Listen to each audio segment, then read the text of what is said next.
తెలంగాణలో బీఆర్ఎస్ ఓటమి తర్వాత నేతలు ఒక్కొక్కరుగా కారు దిగి కాంగ్రెస్ కూటికి చేరుతుండటంతో సీనియర్స్ సైతం పార్టీ మారేందుకు ఏర్పాట్లు చేసుకుంటున్నారని ప్రచారం జరుగుతోంది.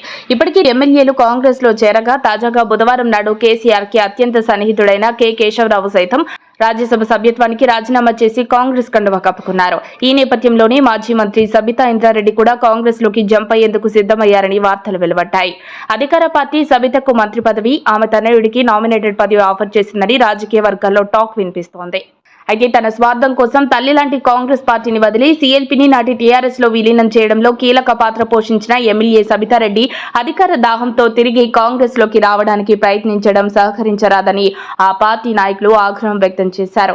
సబితారెడ్డి కాంగ్రెస్ లోకి వస్తున్నారన్న సమాచారంతో ఆర్కేపురం, సరూర్ నగర్ డివిజన్ల పార్టీ ఆధ్వర్యంలో కొత్తపేట చౌరస్తాలో సబితా ఇంద్రారెడ్డి దిష్టిబొమ్మను దహనం చేశారు.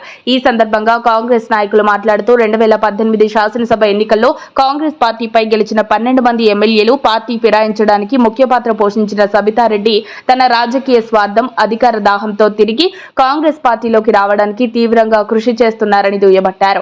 ఈ నేపథ్యంలో ఈ ప్రచారంపై తాజాగా మాజీ మంత్రి సబితా ఇంద్రారెడ్డి స్పందించారు. ట్విట్టర్ వేదికగా ఈ ఆరోపణలను కొట్టిపారేశారు. అవన్నీ అవాస్తవాలేనని తేల్చి చెప్పారు.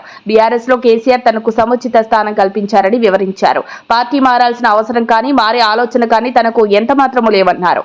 బీఆర్ఎస్ లోనే కొనసాగుతూ కేసీఆర్ నాయకత్వంలో పనిచేస్తానని మాజీ మంత్రి సబితా స్పష్టం చేశారు.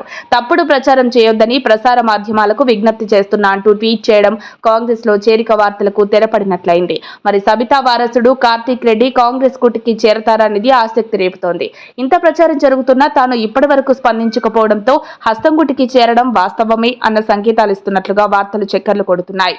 కానీ దీనిపై అధికారిక ప్రకటన రాలేదు. మరిన్ని అప్డేట్స్ కోసం మా కాయ్ టీవీని సబ్స్క్రైబ్ చేసుకోండి.